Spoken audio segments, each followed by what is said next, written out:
Welcome back to Dufferin Life. If you're joining us, you tuned in at a great time, and I always say that because my guests are phenomenal. So I have one familiar face here that hasn't been here for a little while, and you'll know him as soon as you see him. David Nairn from Theatre Orangeville, and also joining us, we have Kristen Da Silva. She is a playwright for The Bluff.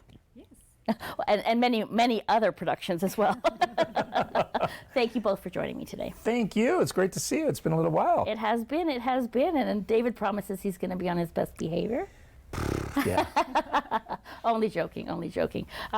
Kristen, when I have David on the show, normally we could probably fill about 4 hours in one sitting, right? We never stop talking. So I thought that I would invite you onto the show to be that buffer. The buffer. Okay. You're the buffer.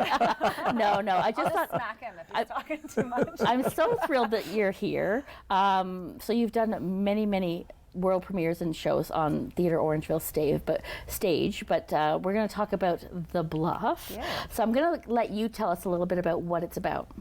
Okay, well, The Bluff is about a couple of kind of young movers and shakers who, the fellow is a sort of a guru, CEO, celebrity kind of guy, and he and his fiance have gone for a holiday, and they find themselves in the north of Ireland in an old house that they've purchased sight unseen, and when they arrive, all sorts of things start happening, and we learn a little bit about kind of what made them need a break from their lives in the first place, and there's lots of intrigue and mystery, thrills, laughter, a little bit of romance.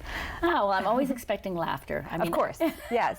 Things that jump out. Yeah, things that jump out. Oh, see, this is what I wanted to ask you, and then David, I've got a good question for you coming up. But so this is a different genre type of play that you've done previously. This is different from what you've done previously because it has more of a thriller aspect to it. Yeah, so it's still a comedy.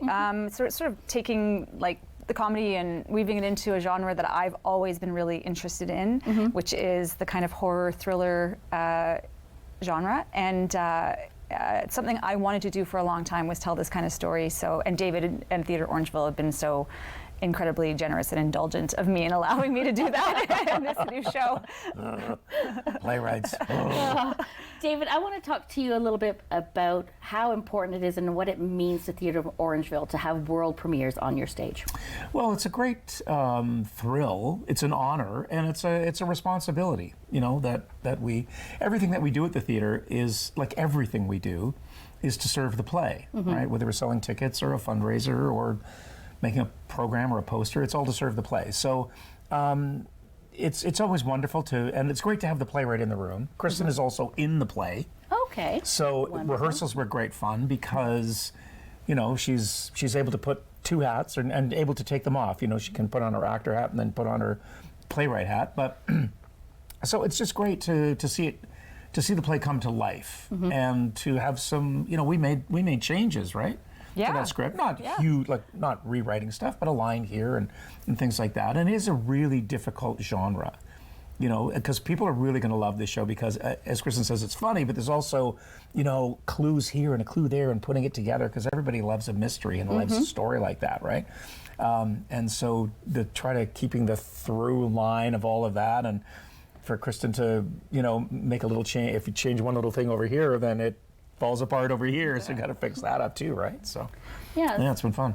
Kristen, what's it like? So I mean, obviously you've done many plays here at Theatre Orangeville, and you've been a part of the process of going to rehearsal as a playwright. So what's it like doing both? This is my second time doing both at Theatre Orangeville. It's great. Like I think both roles help support the other role. I mean, certainly being the playwright makes it easier for me as an actor because it's already written the way I would say it, and it makes line learning much easier as well. But also as I work through the script as an actor, and things pop out at me that I discover as an actor going through the role, and that helps inform the writing and any changes that I might need to make to the script to clarify things or to strengthen something. Okay. Likewise on the writing front, it's really great to have the experience of being, walking through the story, as it were. And it's great fun to do both. Like, it's a lot of work, but it's great fun. Yeah. So you must go home exhausted at the end of the night. I go home and I have a really good sleep. I go home and have a big glass of wine. It normally takes us about 12 months to bring a play to the stage. This one has taken us 3 years. Right. Because, of course, we were scheduled to do it in the spring of 20. And, of course, everything went sideways. And so here we are now having a chance to bring it forward. And back to the premiere thing is that this production, in many ways, will inform the future of the play a little bit. You know, like people will, discoveries that, because I'm sure there'll be another pass at the script after this, you know, of minor changes. But, and Orangeville and area, our community audiences are going to be able to say, I saw that play because Kristen's work is now done all over the world. Italy, Spain, Germany, you know, and we'll always say in the thing that it originated in Theatre Orangeville. Which I think is amazing. And we're going to talk a little bit about how opening night worked, but I just want to make sure that I cover this before I forget. So the Bluff is running until April 2nd. You can get tickets at the box office at 519-942-3423 or at theaterorangeville.ca. There's no excuse not to get it, and if you can't make it out, then you can watch it online. And David's going to tell us a little bit more about that in just a second. But I wanted to make sure I got that information in, because if you haven't got your tickets yet, they need to, right? They've got to get them because they're going fast. And, you know, April 2nd is coming up. I know, time is passing so quickly, for sure. I know. David, so I just wanted to talk to you a little bit about, well, actually, no, I'm going to ask you first about the rest of the cast. Who are we going to see on stage? Oh, well, we're going to see return to our stage, Mary Pitt. Mary was last with us. Well, Mary was in Too Close to Home, which was the play that we opened and closed on the same night. Yes. When we had to close the theater because of the pandemic. Mary was also in Little Women, the production of Little Women. She played the grandmother in that we did a couple of years ago. Alex Ferber is brand new to our stage. Okay. He's with us for the first time, and Oliver Giorgio is as well, which is really great. And they're two hugely talented young men who, you know, completely convinced me that they're from Northern Ireland, and kind of in a Peaky Blinders kind of Cillian Murphy kind of way. Yeah. So, and it's fun to have actors come to us for the first time. The set's designed by Becky Morris, so it's a gorgeous set. But it's always great to bring, you know, and these are actors who work all over Toronto, Stratford, Los Angeles. Oliver spent a lot of time doing a lot of improv comedy and things in Los Angeles and things like that. So it's always great to bring, you know, new faces to, and returning faces to the stage, you know, for audiences to meet new people. And again, it never fails. It never fails when an actor comes to us for the first time, how much they rave about this community, how welcome they feel, how included they feel, just walking down the streets, or if they go over to, you know, the Alt Mill, or, you know, just anywhere that they go in the community, they just feel welcomed and people recognize them, and and support their efforts, right? Which is really, and that's really great, that the community really embraces them, I think that's really rewarding for artists. No doubt. Kristen, I want you to tell me a little bit about how rehearsal works. Like, how long does the play rehearse for? How is David, are you directing this one? Yeah. So how mean is David on? How hard is David to work for? David is as gentle as a lamb in rehearsal. That's true, and he's, you know, outside of rehearsal he's sarcastic as heck, but in rehearsal he's very positive, and he keeps the room really energized, and he's very encouraging. He just sets a really positive tone in the room, which I very much appreciate as both an actor and a writer.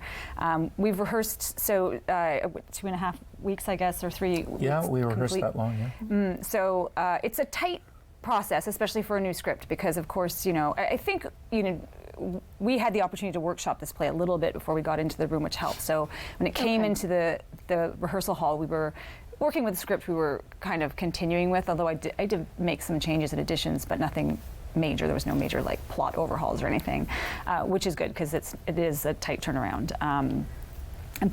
Yeah, we just sort of work by, we'll read the scene we're about to do, then we'll get it on its feet, and we'll discover anything in that, you know, a lot of good questions come from David to help the actors discover what's going on, and he also just really trusts the people he's working with. Like, he really lets us run and bring our interpretation to the story, and then, you know, does a lot of good guiding and stuff to get it all to be a cohesive story. But yeah, he's wonderful to work with. They really say that the secret to good directing is good casting. Right. If you get the right people in the room, and then you're smart enough to just let them do, not run wild, but to bring forward what they do, then that's kind of really the secret. And it's been a real treat. It was a real treat to rehearse this show because it's a delightful group of people. You know, sometimes they just right from the get-go they just went click, click, click, and Perfect. There they were as this really terrific cast, and you know, I think they so far nobody's stormed out, but everybody Run away screaming. screaming. Not yet. I mean, that brings me to the thought that, you know, having Kristen there as the playwright and as a part of the show, do you think that intimidates or makes the other actors a little bit more aware or nervous? I don't think so. It's an unusual, or not unusual. It's not unusual. It's just a difference because not many. A lot of playwrights that we work with don't act. Right. Right. They would never think of going on stage. So it's a rare combination of the playwright actor thing at the same time, which is really neat. But and it also just answers a lot of questions. You know, right? If we come across maybe a little stumbling block, I'd have to send an email to the playwright in Nova Scotia or wherever he is and wait for the reply. And now we just go, so Kristen, what did you mean when you said this? Well, I meant this. Okay. Well, there's your answer, and away we go. So it really facilitates the work a lot. But it is unique to be able to have that actor playwright combination. Norm Foster's like that. We're with Norm in the same way, and that's really about it. Really, there's not a lot of playwrights that cross those lines. Right, and I mean, you have playwrights that act as well, but maybe not in their own pieces, right? Yeah, or Like on Mark occasion. Crawford. Yeah, Mark does, and I guess he does act, but we haven't done a premiere of Mark's, so we very haven't good had that opportunity. He's a great actor, Yes. right? But we haven't had that opportunity because we haven't premiered one of Mark's plays yet. Okay. But when if we're in that kind of situation where we're working in the room at the same time, so. Okay, Yeah. so we've got probably a little bit less than a minute, so in as few words as possible, David, Oh, don't ask me that. or Kristen, why should people come see the show? Do you want to tackle that? Oh, okay, sure. I think they should come for, well, it's a sort of mix of a bunch of stuff that people love. It's a great story, and it moves really quickly. There's some clues and suspense, and the audience has a great fun in putting together the puzzle, but also there's laughter and romance and some really great actors. So I think, and the set, of course, is beautiful, and David's done a great job directing. It'll be a very good evening of theater. Yeah, it's Wonderful. going to be. People are going to have a really great time in the theater. They're going to enjoy it. Thank you so much for joining the both of you. Thank you. Thank Thanks you. for having us. And thank you for joining me. Until next time, bye-bye for now. Look, I got it.